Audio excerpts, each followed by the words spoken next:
ஆண்டவர் உங்களுக்கு மௌனமாக இருக்காரா? விட்டுறாதீங்க. எப்போ உங்கள்கிட்ட கடைசி ஆண்டவர் பேசினார்? உங்களுக்கு முன்பாக ஒரு கேள்வி வைக்கிறேன். நான் ஆண்டவருடைய பிள்ளை. எத்தனை வருஷம் விசுவாசி? 10 வருஷம். எத்தனை வருஷம் விசுவாசி?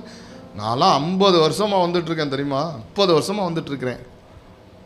ஆனால் ஆண்டவர் உங்களோட பேசுகிறாரா? எப்போ கடைசியாக பேசினார்? தேவ சமூகத்தில் உட்காந்து உங்கள் ஆவியில் நல்லா கவனிக்கணும். நீங்கள் வார்த்தை உங்கள் ஆவியில் நீங்கள் எப்பொழுது அவருடைய மெல்லிய சத்தத்தை கேட்டீர்கள்? இது தேவனுடைய சத்தம் தான். இது கர்த்தர் தான் என்கிட்ட பேசுறாரு. நான் சொல்றேன்ல, என்னை கண்டிக்கிறதும் எனக்கு தெரியுது, என்னை உற்சாகப்படுத்துறதும் எனக்கு தெரியுது, என்னோட ஆண்டவர் பேசுறதும் எனக்கு தெரியுது, மற்றவங்களுக்காக பேசுகிறதும் எனக்கு தெரியுது. ஆமென், அல்லேலூயா. தேசத்துக்காக பேசுகிறதும் எனக்கு தெரியுது.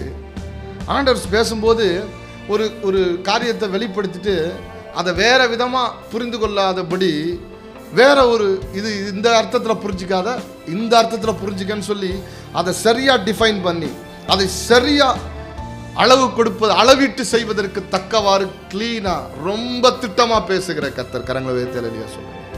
யாருக்கு தெரியுமா?